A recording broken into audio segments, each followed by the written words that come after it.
I'm going to share with you a bit of my friend Amy's story. She was supposed to be here, but her mom ended up having to go to the hospital last evening, and so we will pray for her mom, who's having what sound like some serious complications. And I've been friends with Amy for about a decade, and we had a good 2-hour coffee this week talking about what we were going to talk about. So I'll share some of that with you, but I also, again, we've got a nice little crowd, so rather than a sermon by conversation between me and her, we'll do it between us. I have some questions for you. We're in the series on Voices from the Margins. I forgot I need this. So we'll talk about Amy's story in a little bit. But I want to go back to this and just ask what, as a person, you can imagine, right? Most of us are not necessarily marginalized individuals, but as a person from the margin, or you can imagine a person from the margin, let's just start with this basic question. Where do we hear good news in this text from Luke 4? Where's the good news? Especially for those on the margin. What jumps out at you?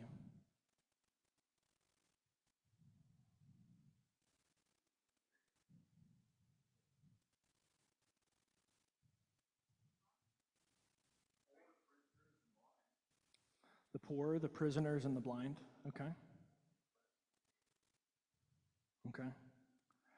So we've got, just the margins at the minimum, the margins of poverty, right? Financial margins, the margins of being captive, being a prisoner, and the margins of being able, right? Just being able to see, to get through the day. So there's good news here. What about for you guys, for real, like this morning? Is there anything in that maybe made your heart flutter or a little bit, or was a word of hope or inspiration?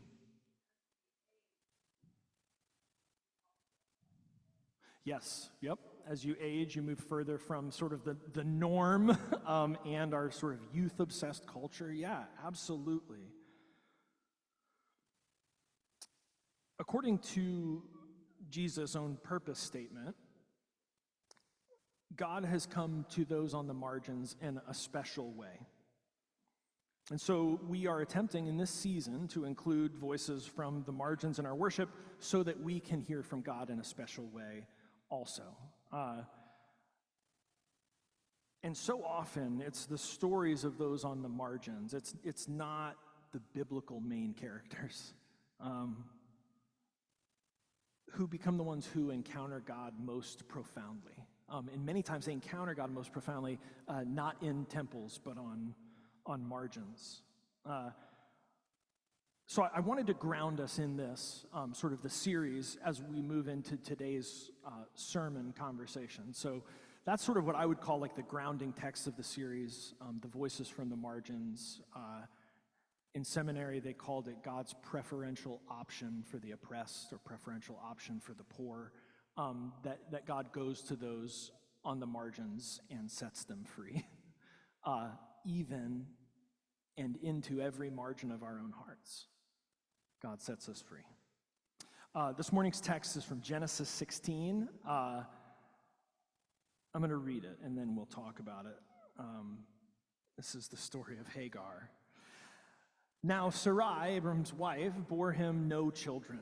She had an Egyptian slave whose name was Hagar, and Sarai said to Abraham, "You see, the Lord has prevented me from bearing children.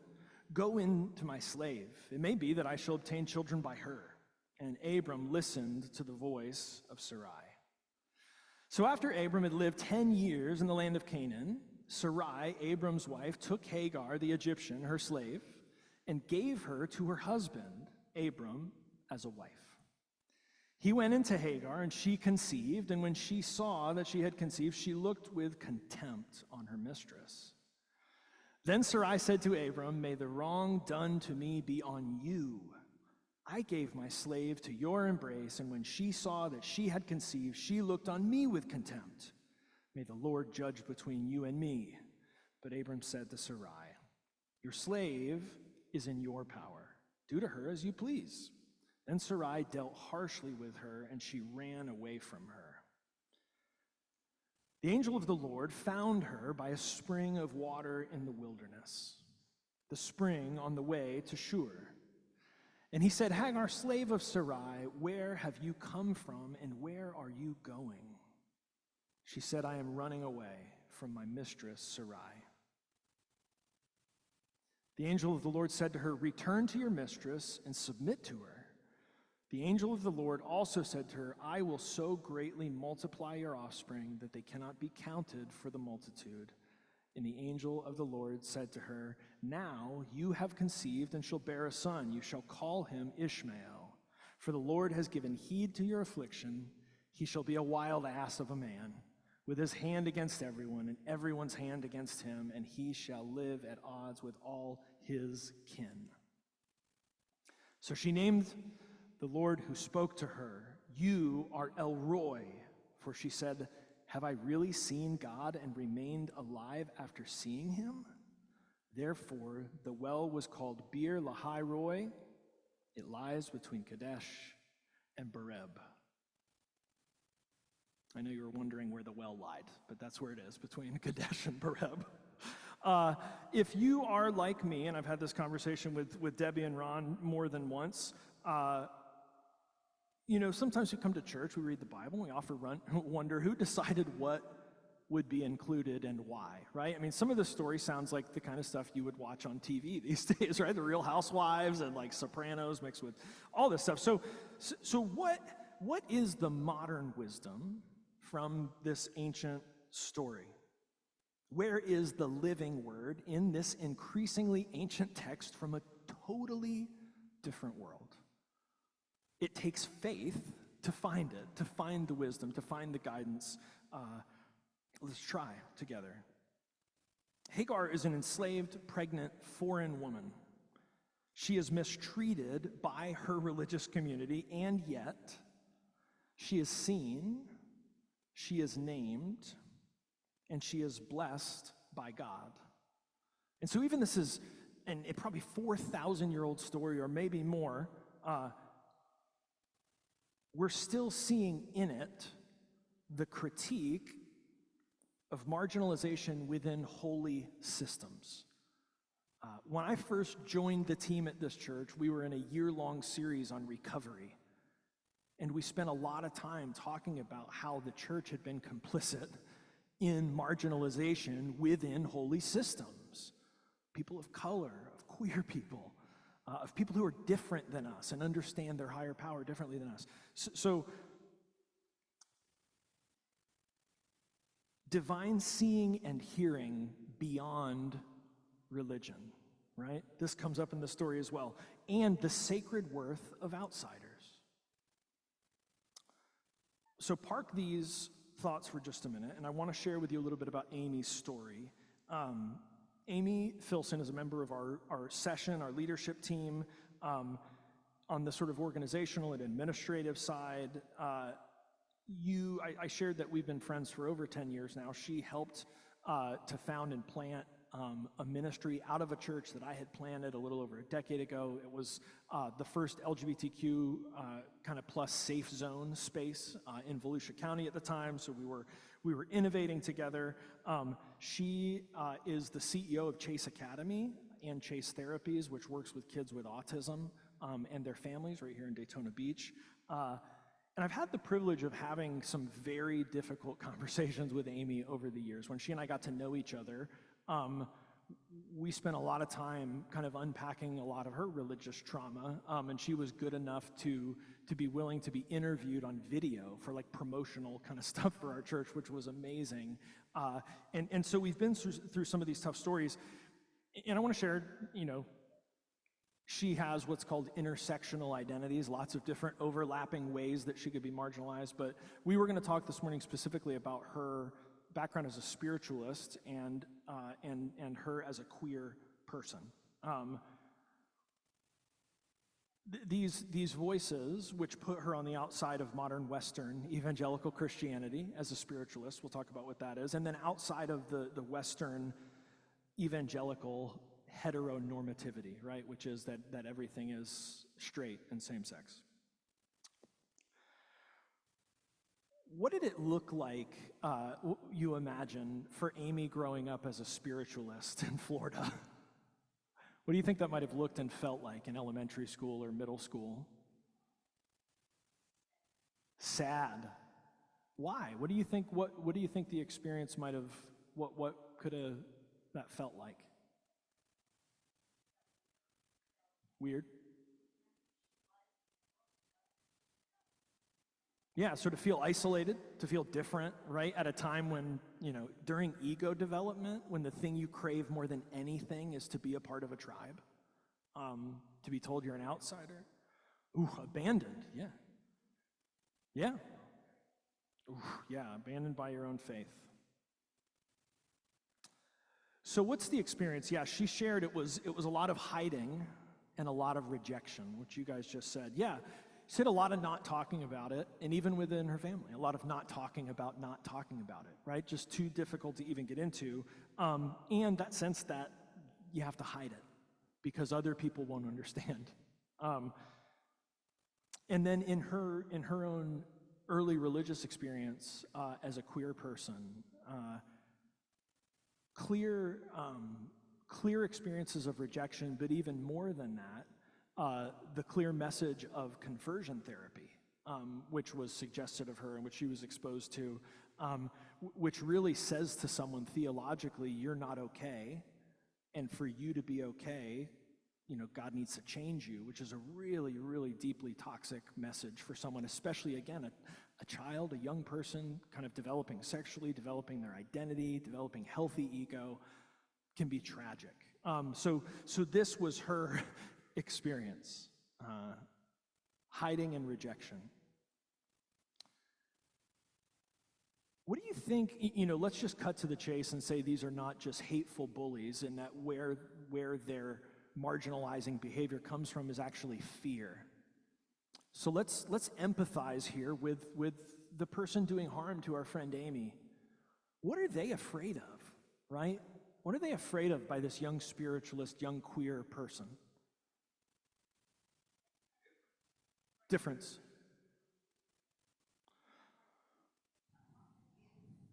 Yeah, and what's at risk? What's at risk if she's actually okay, right? What if I've judged all these gay people? What's at risk if I find out that Amy actually is loved by God, right? What's at risk if I found out that a spiritualist is actually okay with God too? And they might be in heaven also, right? Even though my faith has told me all my life that anybody different from me is not getting in. Fear, absolutely. It comes back to fear, right? Not bad people, scared people, right? And not other people, us, right? We're all operating out of fears of something.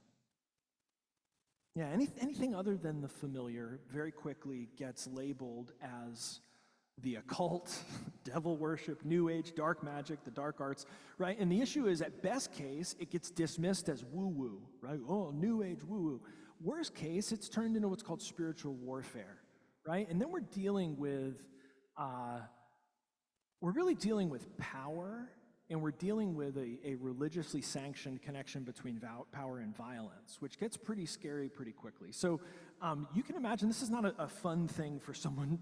This is not something someone would choose, to grow up this way or to experience this.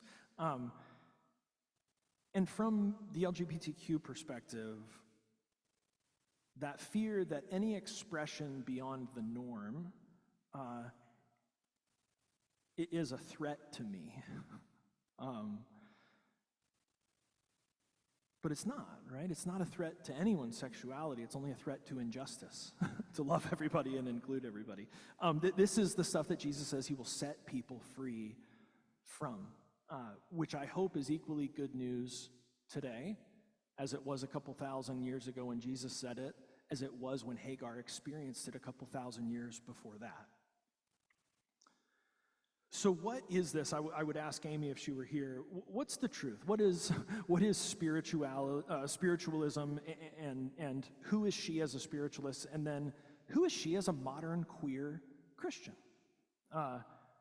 She shared that the spiritualism of which she was a part, and this is fun because I actually lived in Casadega for a little while, and that's right next to kind of Lake Helen, and she shared this sort of philosophy she grew up with is sort of a mix of science and metaphysics, and the overwhelming belief is that life continues after death.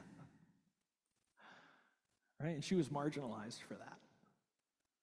Isn't that crazy? That's the big thing. But because it was spiritualism, because it wasn't, Christianity, it was something that caused her to be pushed to the edge. And this is interesting. This is crazy because we had coffee Wednesday, and I said, "Do you have an example of kind of when you kind of got marginalized as a spiritualist?" And she said it's more recent, but I think it was in her 20s, so it's 15, 20 years ago. She said, I went through the process of doing the ordination stuff in my denomination because I wanted to be able to officiate weddings and to be a part of ceremonies. And she said that for a little while, so she did that, she was participating. Several years later, she thought that she would explore being a hospice chaplain, and they would not accept her. They basically said, you got to go back and start over, that's not real. Which is interesting, because today she's sitting in a hospital with her mom, and her mom doesn't have access to a spiritualist chaplain. This is a part of the systems we build, right? We make these decisions about what's good enough and who belongs, and then we build these systems that push people who are amazing out to the margins. Very frequently.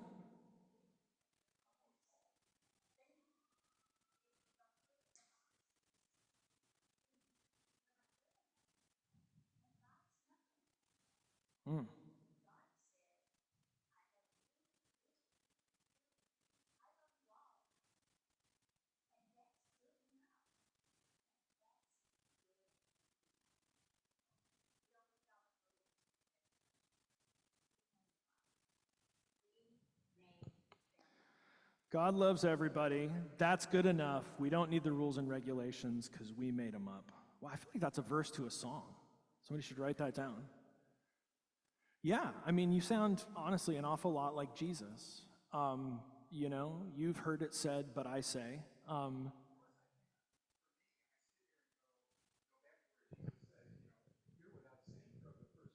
Yes. Yeah. Yeah. Be buried. Absolutely, and that and yet sort of the modern Christian project has sort of made its business out of judgment in many cases. And then we all know the truth of what a modern queer Christian is just someone who loves someone of the same gender and also follows Jesus and is a part of our church. So it's love, it's relationship, it's church. Honestly, the best answer to this question, what's a modern queer Christian? Normal, a person like anybody else. It's not crazy. So I'm grateful. I do hope that Amy will have a chance to come and share more, unpack more of her story in the coming weeks and years, because these, not just voices from the margins theoretically, but when we talk to each other, when we hear each other's story, the faith of one another actually makes us alive, right? It brings us more light. I want to tie some of these ideas together real quick and ask you guys a few questions, and then we'll sing some more. This Hagar story makes the cut.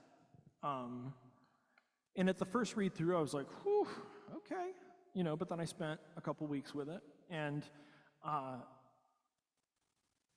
it's worth noticing a couple things that I think are deeply uncomfortable. But because of that, and I think that's why this was included in our sacred text, they're deeply uncomfortable, but I think they are deeply holy because of that. We've just finished saying this, right? You've borne witness. The historic word for this in the church is testimony. We've just said this is true. Now hear these words.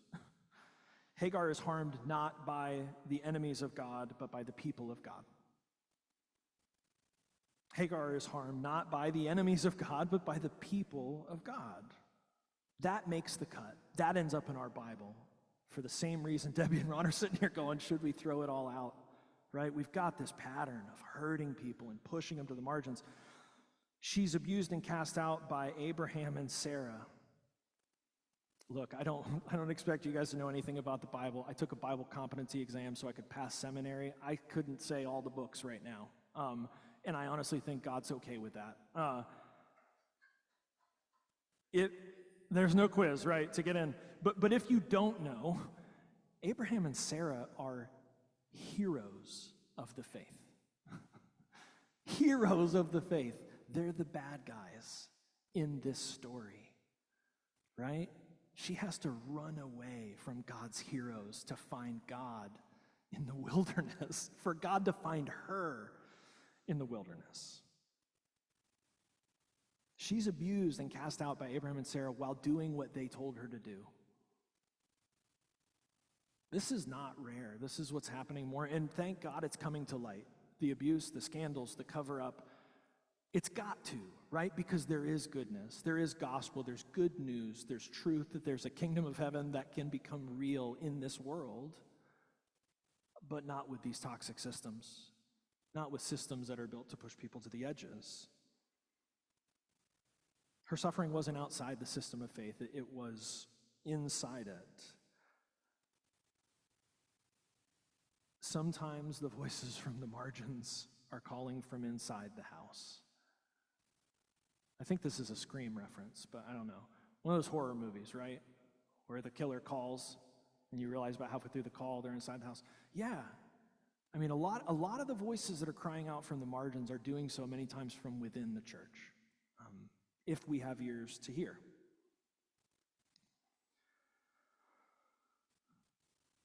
And yet God sees her. Not only that, God seeks her out in the wilderness.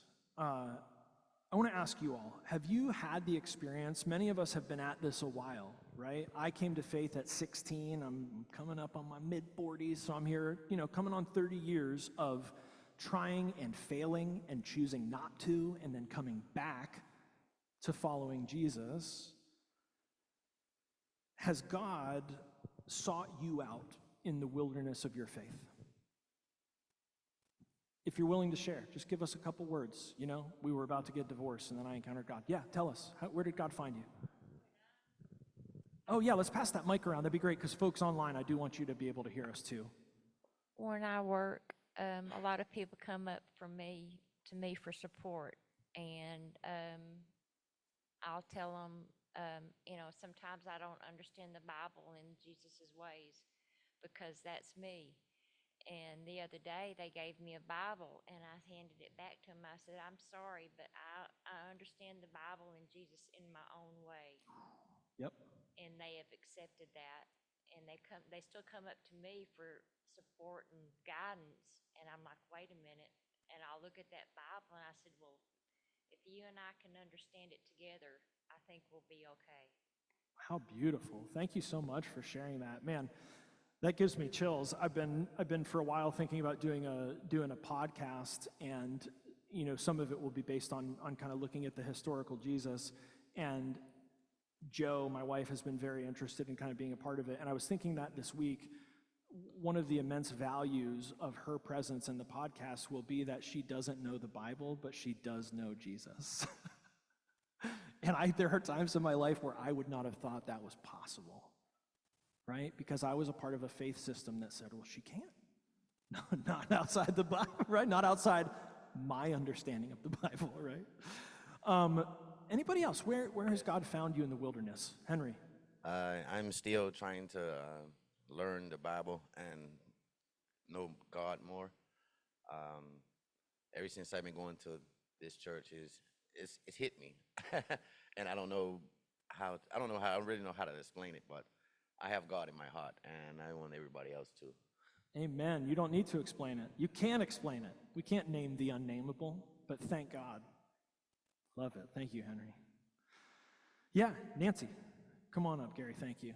Thanks to Gary again. Not just singing, now he's running the mic. Really working here. God seeks us out when we least expect it. Yes.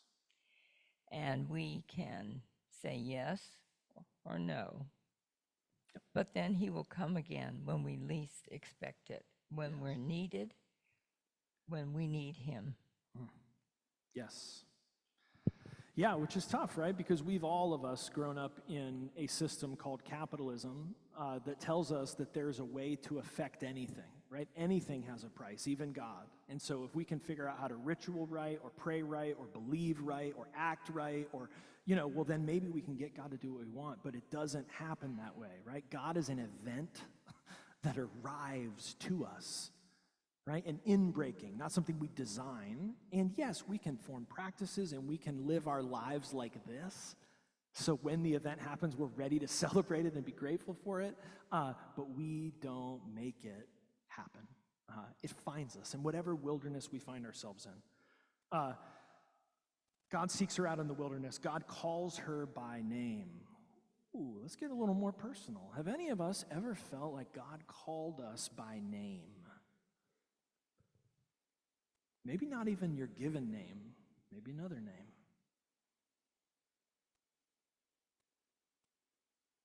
That's cool. It's uncomfortable. This is the tradition we come from. And I want to share with you that there are modern day mystics who are hearing their name called by God. And look, here's the cool thing.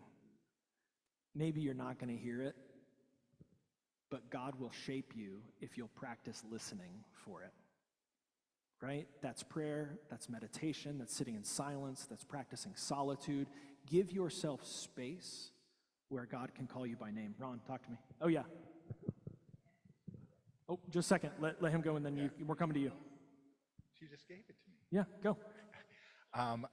I won't go into. I spent considerable time in the wilderness, and while there, God called me out in a way that literally changed everything. I came from what I thought was truth to understand that it wasn't truth, to find truth and literally have it set me free. Yeah. It's an amazing thing when it happens, but it's painful, very painful. Yes. And it's happened with Debbie and I in a number of ways as we've lived together and our children have grown. But it's also essential. Yeah. It's the thing that makes us real. It kind of reminds me of the Velveteen Rabbit idea that, Yes. that's what makes you real when you're down there in the trenches doing everything and being a part of it. And, Experiencing it all. Yeah. Yeah. And it's so enlightening that it's like you said, you can't even explain it. Yes, absolutely. The numinous. Nancy, talk to us. We just have to follow through. Even though we might not have time and don't want to, like Hagar, she didn't have to follow through, but she did. Yeah. Sometimes we do, and we're blessed for it. Sometimes we don't. Yeah. And we're blessed by being formed by the suffering. Yeah, absolutely. All right, so God sees her, calls her by name. This is my favorite part of the story. Hagar names God. You are El Roy. You are the God who sees me. She becomes the first person in Scripture to name God directly. Not Abraham, not Moses, not the pillars of our faith, but a pregnant, enslaved, foreign woman on the run, which is 3 out of 4 Mary, the mother of Jesus. A woman who cannot get more on the margins. In our Bible, in our tradition, according to God, as close as we can get to the voice of God, the voice of the marginalized one is the first to name God in our story.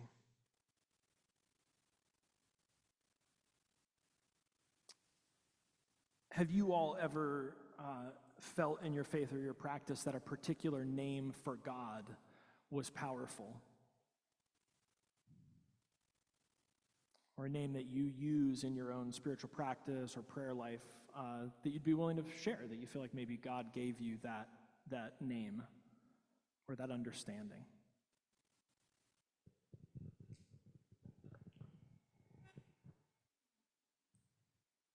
Looks like Ron's getting voluntold. If you've ever read The Shack, I loved The Shack. Yeah.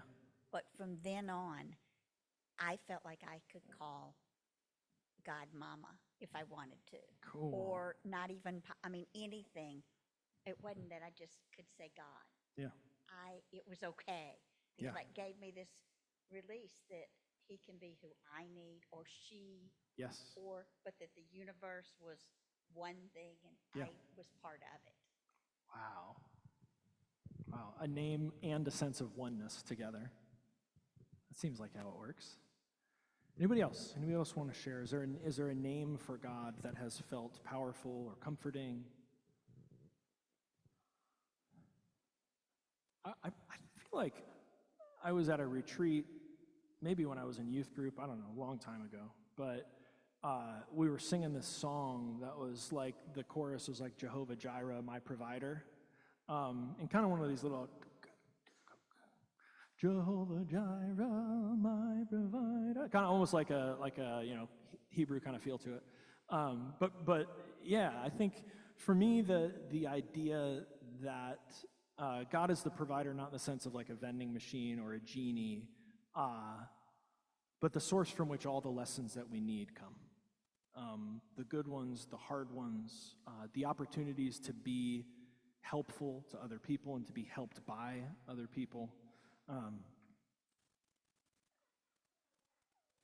This is what I think it means for the Spirit of the Lord to be upon us as well. As Jesus says in Luke 4, to proclaim good news to the poor, liberty to the captives, recovery of sight to the blind. This is not a call. The call of Jesus is not a call to learn to hear the voice of God from the heavens. Churches are shrinking. The need for clergy is sort of, kind of vanishing. It's not a call to learn to hear the voice of God from the heavens, but the voice of God from the margins. This is where we find Jesus, not in cathedrals, but at a table with the rejected. Debbie. Thank you, by the way. Sermon by conversation works better with conversation. I was going to say that one of the most spiritual experiences that I've had was when we used to go to the homeless camps and bring food, and they would share with each other. They'd say, can I take more? Not for me, but I got to feed that person and that person, and they can't walk over here. And it wasn't just that. The homeless took care of each other, which is the way we're supposed to do. Yes. And I think that's the most, in a weird place, but the most spirituality I've ever seen. Yeah, what an interesting point. I never thought of that this way, but, when you remove the luxury of isolation, you're left with the demand for community, right? When you can't get away from each other and you have to look at the need and the capacity of your neighbor, and they have to look at your need and what you have, really this luxury of all of us living separately and not having to see one another lets that happen. And I think it's, obviously I would never wish for people to be without homes, but there is a wisdom that comes from the loss of some of those luxuries and the push to be a community. What a great definition for a church, right? Maybe that we would come together and practice putting down the luxuries of our isolation. That we learn to actually be together. And it's uncomfortable, right? It's gonna get uncomfortable. Have you ever been in a family? Try that with 30 strangers, right? And there's life there, right? There's life there, there's life here.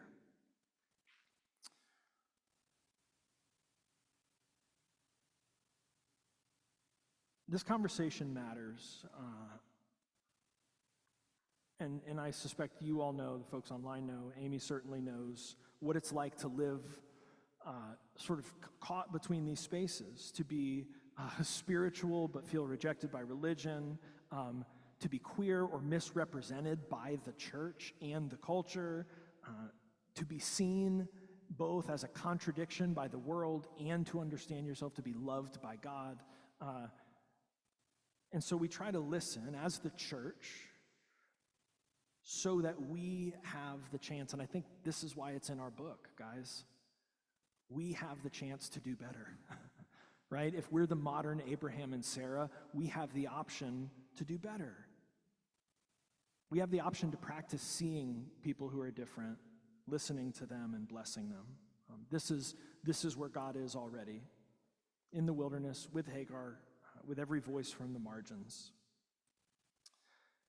Thank you all for making the sermon holy by your conversation.